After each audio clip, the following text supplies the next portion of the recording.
തജിക്കിസ്ഥാനിലൂടെയുള്ള സഞ്ചാരം തുടരുകയാണ്. ഈ രാജ്യത്തെത്തിയിട്ട് 2ാം ദിവസത്തെ വൈകുന്നേരമാണിത്. തഗോബി ഖൽഗ് എന്നു പേരുള്ള ഗ്രാമത്തിലെ ഒരു അമ്മൂമ്മയുടെ സൽക്കാരം സ്വീകരിച്ച ശേഷം അർത്തുഷ് എന്ന ഗ്രാമത്തിലേക്ക് യാത്ര തുടരുകയാണിപ്പോൾ.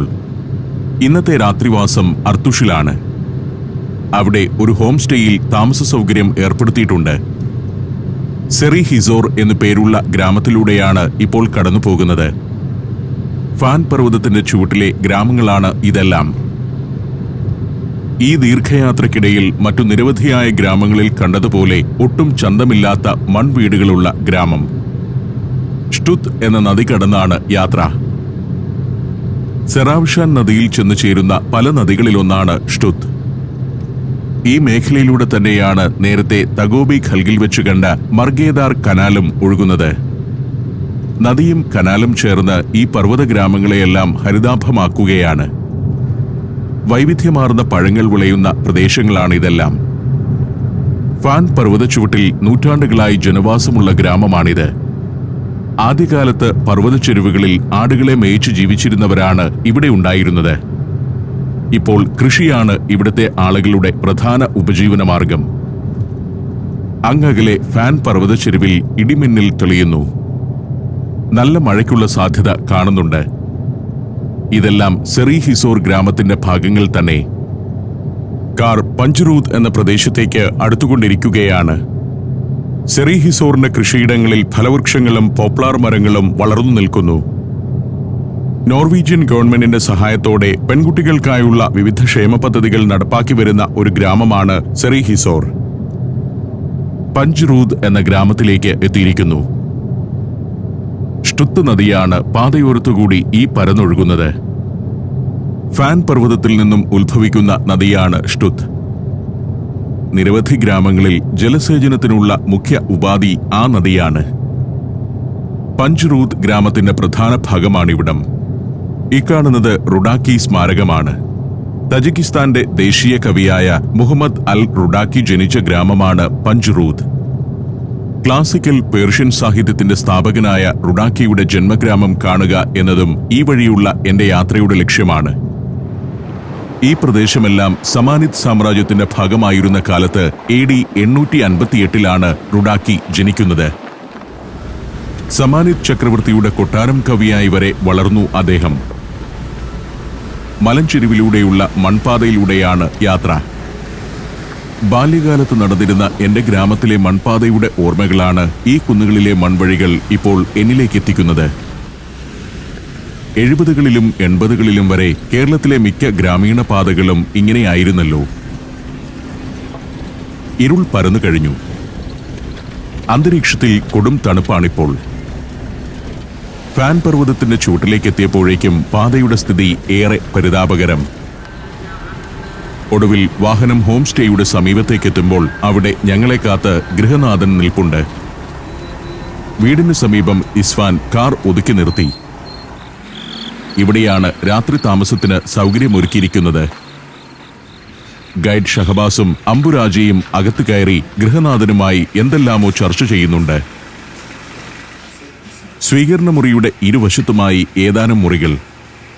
ഗൃഹനാഥൻ അതിലെ ഒരു മുറിയിൽ ലൈറ്റ് തെളിച്ച് അകം എന്നെ കാണിച്ചു തന്നു. പരവതാനി വിരിച്ച വൃത്തിയുള്ള ഒരു മുറി. അതിൽ 3 കട്ടിലുകളുണ്ട്. പക്ഷേ എന്തോ ഒരു പന്തികേടുണ്ട്. അതാണ് ഷഹബാസും അംബുരാജയും ഹോം സ്റ്റേ ഉടമസ്ഥനുമായി ചർച്ച ചെയ്യുന്നത്. പിന്നെയാണ് എനിക്ക് കാര്യം മനസ്സിലായത്. ഈ കെട്ടിടത്തിൽ ടോയ്ലറ്റ് ഇല്ല. അതിന്റെ പണി നടക്കുന്നതേയുള്ളൂ. അടുത്ത വീട്ടിലെ ടോയ്ലറ്റിൽ പോകണം. പഴങ്ങളും പലഹാരങ്ങളുമായി ഞങ്ങൾക്ക് വേണ്ടി നല്ലൊരു സദ്യ തന്നെ ഒരുക്കിയിട്ടുണ്ട്. പക്ഷേ ടോയ്ലറ്റ് ഇല്ലാത്ത ഹോം സ്റ്റേയിൽ താമസിക്കേണ്ടെന്നാണ് ഷഹബാസും അംബുരാജയും ഇസ്ഫാനും തീരുമാനിച്ചിരിക്കുന്നത്. മറ്റൊരിടത്ത് താമസ സൗകര്യം ഏർപ്പാടാക്കാമെന്ന് അവർ പറഞ്ഞു. അപ്പോഴും ടൂറിസ്റ്റുകളുമായി ചില വാഹനങ്ങൾ ഗ്രാമപാതയിലൂടെ കടന്നു പോകുന്നുണ്ട്. ഞങ്ങൾ അവിടെ നിന്നും ഇറങ്ങി. ആ ഹോം സ്റ്റേയിൽ തന്നെ താമസിച്ചാൽ മതിയായിരുന്നെന്ന് എനിക്ക് തോന്നി. അവിടുത്തെ ഗൃഹനാഥൻ വലിയ പ്രതീക്ഷയോടെ ഞങ്ങളെ കാത്തിരിക്കുകയായിരുന്നല്ലോ. പക്ഷേ അംബുരാജയും ഷഹബാസുമാണ് എന്റെ ആതിഥേയർ. അവരാണ് എനിക്ക് വേണ്ടി മുറി ബുക്ക് ചെയ്യുന്നതും സൗകര്യങ്ങൾ ഏർപ്പെടുത്തുന്നതുമെല്ലാം. ഇരുട്ടും തണുപ്പും ശക്തി പ്രാപിച്ചു കഴിഞ്ഞു. ഇനിയും മല കയറി ചെല്ലുമ്പോൾ അർത്തുഷിലെ ഒരു ബേസ് സ്റ്റേഷനിലേക്കാണ് എത്തുക. ഫാൻ മൗണ്ടനിൽ പർവ്വതാരോഹണത്തിനും ട്രക്കിങ്ങിനും പോകുന്നവരുടെ ബേസ് സ്റ്റേഷനാണത്. അവിടെയുള്ള ആരെയോ ഫോണിൽ വിളിച്ച് താമസ സൗകര്യം ഏർപ്പാടാക്കാമെന്നാണ് ഷഹബാസ് പറഞ്ഞിരിക്കുന്നത്. കുറേ ദൂരം ഓടി മലമുകളിൽ ഒരിടത്തെത്തുമ്പോൾ ഗേറ്റ് അടഞ്ഞു കിടക്കുന്നതാണ് കാണുന്നത്. അതിനപ്പുറം അരണ്ട വെളിച്ചമുണ്ട്. നേരം രാത്രി 11 മണി കഴിഞ്ഞിരിക്കുന്നു. കൊടും ശൈത്യം. ഇസ്വാൻ ഇറങ്ങിച്ചെന്ന് ഗേറ്റിൽ തട്ടിനോക്കി. അത് താഴിട്ട് പൂട്ടിയിരിക്കുകയാണ്. ഷഹബാസ് ആരെയൊക്കെയോ ഫോൺ ചെയ്തു. ഒടുവിൽ ഗേറ്റ് തുറക്കപ്പെട്ടു. ഒരു പഴയ കെട്ടിടം. നേരത്തെ കണ്ട ഹോം സ്റ്റേയേക്കാൾ മോശമാണല്ലോ ഇതെന്ന് ഞാൻ ചിന്തിച്ചു. പല കോട്ടേജുകളുണ്ട് ഇവിടെ. അതിൽ പലതിലേക്കും എൻ്റെ സുഹൃത്തുക്കൾ കയറിച്ചെന്ന് ലൈറ്റിട്ട് മുറിയും സൗകര്യങ്ങളും പരിശോധിക്കുന്നു. എന്നെ വാഹനത്തിലിരുത്തിയാണ് അവർ പോയത്. ഒടുവിൽ ഷഹബാസ് വന്ന് ബാഗ് എടുത്ത് ഇറങ്ങാമെന്ന് പറഞ്ഞു. കയറിച്ചെന്നത് തരക്കേടില്ലാത്ത ഒരു കോട്ടേജിലേക്കാണ്. പനമ്പ് കൊണ്ട് ഭിത്തി തീർത്ത കോട്ടേജ്. ഷഹബാസ് എൻ്റെ ബാഗും മറ്റും എടുത്തുകൊണ്ട് വന്നിട്ടുണ്ട്. ഈ കോട്ടേജിലാണ് ഇന്ന് എൻ്റെ ഉറക്കം. നല്ല വൃത്തിയുള്ള സംവിധാനങ്ങൾ. ഇതാണ് ബെഡ്റൂം. വിരിച്ചൊരുക്കിയ 2 കട്ടിലുകൾ. കൊടും തണുപ്പാണെന്നതാണ് പ്രശ്നം. മുറി ചൂടാക്കാനുള്ള സംവിധാനങ്ങളൊന്നുമില്ല. നല്ലൊരു ടോയ്ലറ്റ്. ഇവിടെ ചൂടുവെള്ളവും കിട്ടും. രാവേറെ ചെന്നിരിക്കുന്നു.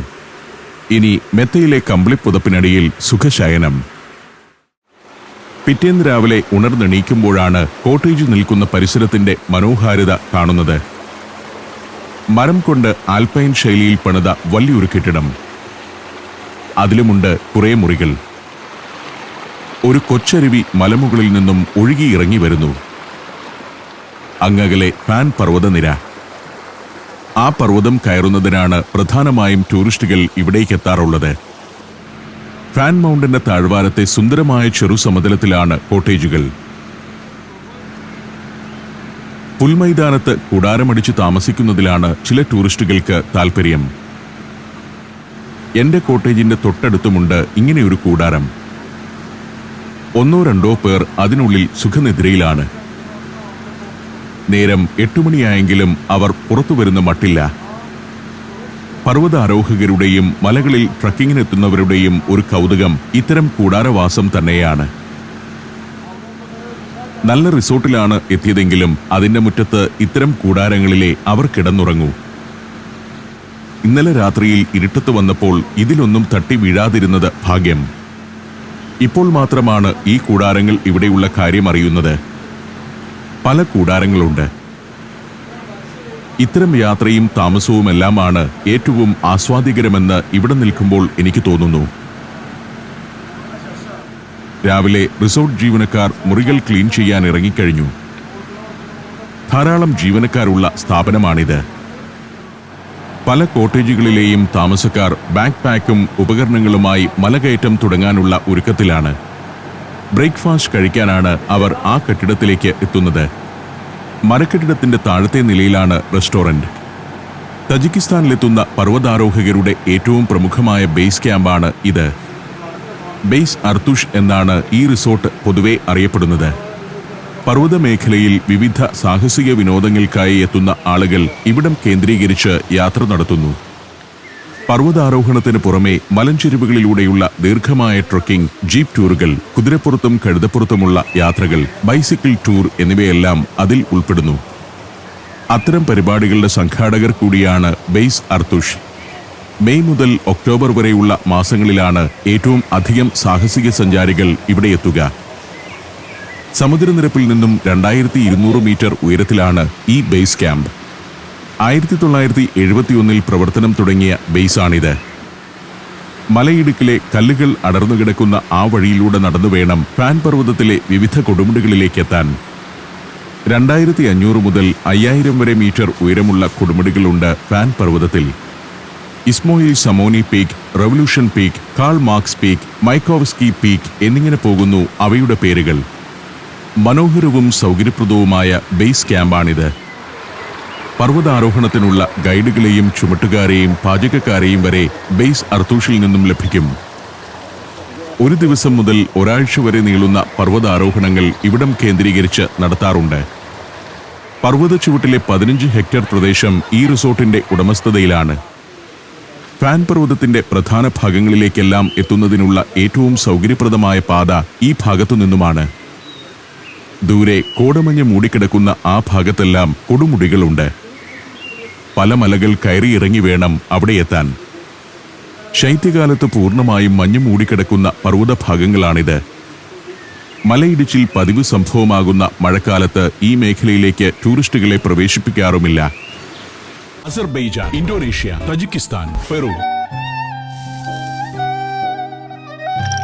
സഞ്ചാരം വോളിയം നമ്പർ 14. ഫുൾ HD-യിലുള്ള ഈ അപൂർവ ദൃശ്യയാത്രാ വിവരണ ശേഖരം സ്വന്തമാക്കാൻ 99544422 എന്ന നമ്പറിലേക്ക് സഞ്ചാരം എന്ന് SMS ചെയ്യൂ. ഞാൻ ആൽപൈൻ കെട്ടിടത്തിന്റെ അകത്തേക്ക് കയറി ചെന്നു. പോപ്ലാർ മരപ്പലക കൊണ്ട് നിർമ്മിച്ച കെട്ടിടം. ആൽപ്സിന്റെ താഴ്വാരത്തെ കെട്ടിടങ്ങളുടെ ഒരു ശൈലിയാണിത്. കെട്ടിടത്തിന്റെ 2ാം നിലയിൽ നിൽക്കുമ്പോഴും അതിമനോഹരമായ കാഴ്ചയാണ് ലഭിക്കുന്നത്. പർവ്വതച്ചെരുവിൽ ഏറ്റവും സൗകര്യപ്രദമായ സ്ഥലത്തു തന്നെയാണ് ബേസ് സ്റ്റേഷൻ. പരിസരത്തോട് ഏറ്റവും ഇണങ്ങി നിൽക്കുന്ന കെട്ടിടം. സോവിയറ്റ് കാലത്ത് ഗവൺമെന്റ് ഉടമസ്ഥതയിലുണ്ടായിരുന്ന ബേസ് ക്യാമ്പാണിത്.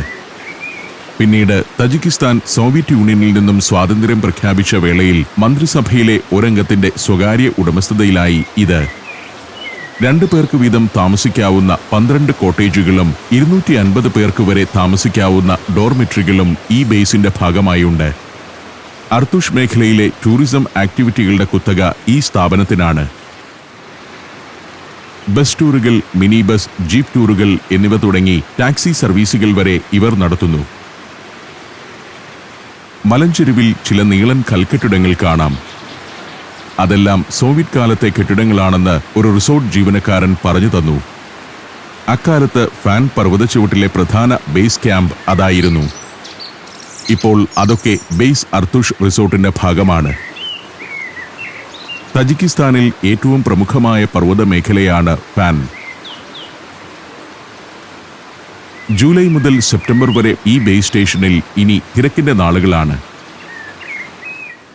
പ്രധാന കെട്ടിടത്തിലും കോട്ടേജുകളിലും സ്ഥലം തികയാതെ വരുമ്പോൾ മലഞ്ചെരുവുകളിൽ കൂടാരങ്ങളടിച്ച് പർവ്വതാരോഹകർക്ക് അവിടെ താമസ സൗകര്യം ഒരുക്കുകയാണ് ഇവർ ചെയ്യുക. സാഹസിക യാത്രികരുടെ ഇടത്താവളം എന്നതിനൊപ്പം ബിസിനസ് മീറ്റുകളുടെ ഒരു വേദി കൂടിയാണ് ഈ ബേസ്. നഗര തിരക്കുകളിൽ നിന്നകന്ന് പ്രകൃതിയുടെ സ്വച്ഛതയിൽ മീറ്റ് നടത്താവുന്ന ഇടം എന്ന നിലയിൽ പല വലിയ കമ്പനികളും ഇവിടം തിരഞ്ഞെടുക്കാറുമുണ്ട്. ഒരു ഭാഗത്ത് മരങ്ങൾ വളരുന്ന മലകൾ, അതിനപ്പുറം വരണ്ടുണങ്ങിയെന്നോണം നിലകൊള്ളുന്ന പർവ്വതങ്ങൾ. ഞാൻ കെട്ടിടത്തിന്റെ മുകൾ നിലയിലെ വരാന്തയിലൂടെ താഴേക്ക് നടന്നു. അംബുരാജിയും ഷഹബാസും റെസ്റ്റോറന്റിൽ കാത്തിരിക്കുന്നതായി വിളിച്ചറിയിച്ചിരുന്നു. രാത്രിയിൽ കണ്ടപ്പോൾ ആളൊഴിഞ്ഞ ഒരു കെട്ടിടമാണിതെന്നാണ് തോന്നിയത്. ഈ മുറികളിലെല്ലാം ടൂറിസ്റ്റുകൾ താമസിക്കുന്നുണ്ട്. മലകയറ്റത്തിനായി എത്തിയതാണ് അവരിൽ ഭൂരിഭാഗവും. ഇതാണ് റെസ്റ്റോറന്റ്. ഒരു ക്യാമ്പിംഗ് സ്റ്റേഷന്റെ ഫീൽ നൽകുന്ന അന്തരീക്ഷം. റെസ്റ്റോറന്റിലും മറ്റും ഏതു കാര്യത്തിനും ഓടിയെത്തുന്ന പരിചാരകരൊന്നുമില്ല. അതിഥികൾ തന്നെ ഭക്ഷണമെടുത്ത് കഴിച്ചുകൊള്ളണം. ഞാനെത്തുമ്പോൾ ഗൈഡ് ഷഹബാസും ഡ്രൈവർ ഇസ്ഫാൻ ഡിയറും ഒരു ഭാഗത്തിരുന്ന് ഭക്ഷണം കഴിക്കുന്നുണ്ട്. ബ്രെഡും പുഴുങ്ങിയ മുട്ടയുമെല്ലാം മേശയിൽ നിരന്നിരിക്കുന്നു. ഞാനും അവരോടൊപ്പം കൂടി പ്രാതൽ ഗംഭീരമാക്കി. പുറത്തിറങ്ങുമ്പോൾ നല്ല വെയിൽ തെളിഞ്ഞു കഴിഞ്ഞു.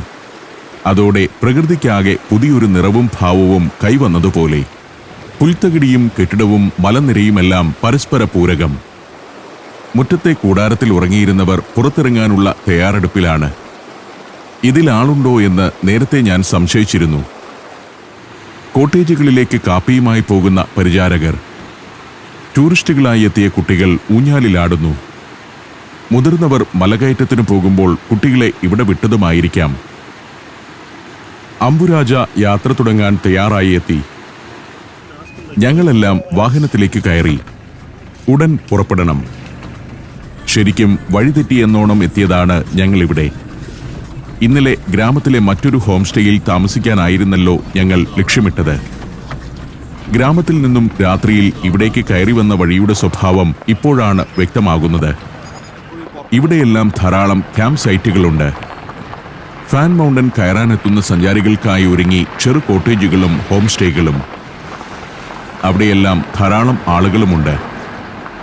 വിദേശ ടൂറിസ്റ്റുകൾ മാത്രമല്ല, തജിക്കിസ്ഥാന്റെ മറ്റു ഭാഗങ്ങളിൽ നിന്നെത്തിയവരും അക്കൂട്ടത്തിലുണ്ട്.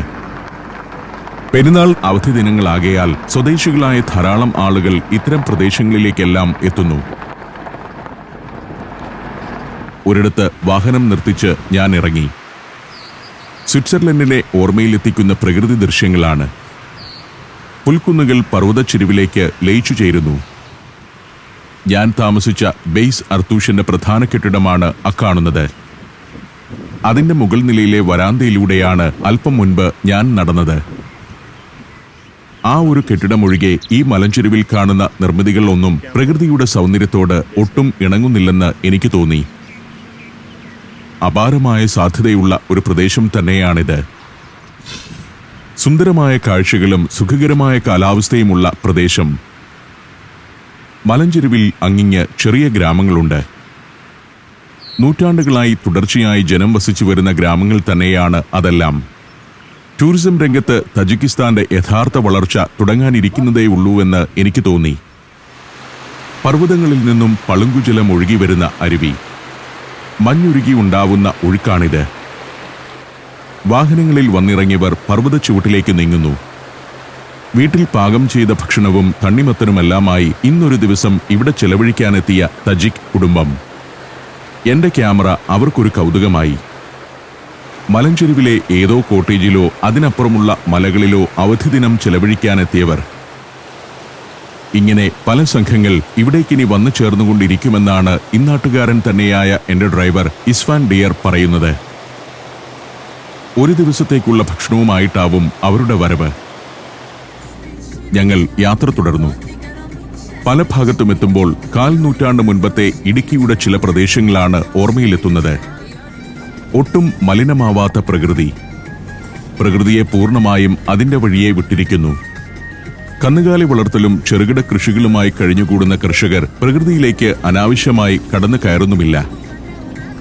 നേരത്തെ കണ്ട സംഘത്തെ കൊണ്ടുവന്ന വാഹനം ഇവിടെയുണ്ട്. ആ വാഹനത്തിന്റെ ഡ്രൈവർ ഇസ്ഫാന്റെ പരിചയക്കാരനാണ്. അർത്തുഷ് ഗ്രാമവാസി തന്നെ. ഇന്നലെ രാത്രിയിൽ ഗ്രാമത്തിലെ ഹോം സ്റ്റേ പിന്നിട്ട് ഞങ്ങൾ താണ്ടിയ വഴികളാണ് ഇതെല്ലാം. കഴുതകളാണ് ഇപ്പോഴും ഇവിടെയുള്ള ചെറുഗ്രാമങ്ങളിലെ ഗതാഗത ഉപാധി. 1000 വർഷം മുൻപ് മുതൽ തന്നെ ജനവാസമുണ്ടായിരുന്ന പ്രദേശങ്ങളാണ് ഇതെല്ലാം.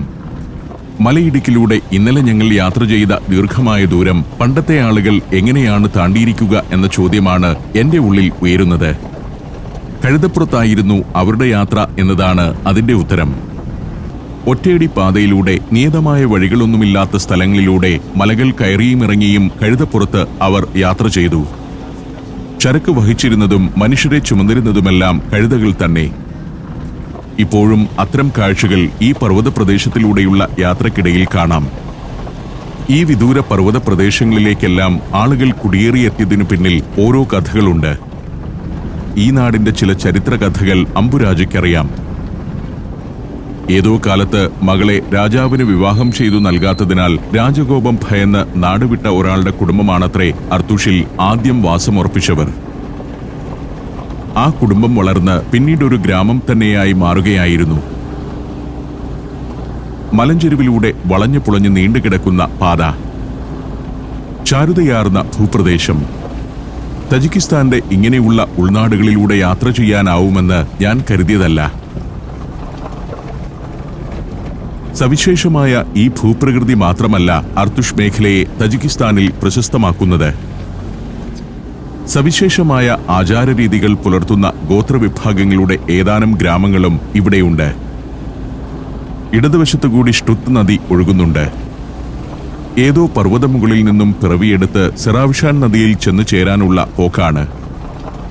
വലിയ കയറ്റിറക്കങ്ങളോട് കൂടിയ മൺപാത. ഈ ദൂരം മുഴുവൻ ഇന്നലെ രാത്രിയിൽ ഞങ്ങൾ യാത്ര ചെയ്തതാണെന്ന കാര്യം എന്നെ അത്ഭുതപ്പെടുത്തുന്നു. തജിക്കിസ്ഥാന്റെ ഗ്രാമങ്ങളിലെ പാതകളെല്ലാം ഇങ്ങനെയാണ്. ഇക്കാണുന്നതാണ് അർത്തുഷിലെ ഒരു ടൂറിസ്റ്റ് ആക്ടിവിറ്റി. കഴുതപ്പുറത്ത് മലഞ്ചെരുവിലൂടെയെല്ലാം അങ്ങനെ സഞ്ചരിക്കാം. പണ്ടുകാലത്ത് ഈ ഗ്രാമങ്ങളിലെ ആളുകളുടെ യാത്രയും അങ്ങനെയായിരുന്നല്ലോ. ഒറ്റയടിപ്പാതയിലൂടെ കഴുതപ്പുറത്തുള്ള യാത്ര തന്നെയാണ് ഏറ്റവും എളുപ്പം. മലകളെ ചുറ്റിവളഞ്ഞു പോകേണ്ടതില്ല. അപ്പോൾ കഴുതപ്പുറത്തെ യാത്രയിൽ ദൂരം കുറയുകയാണ് ചെയ്യുന്നത്. രസകരമായ ആ ചിന്തകളിൽ മുഴുകി ഞാനിരുന്നു.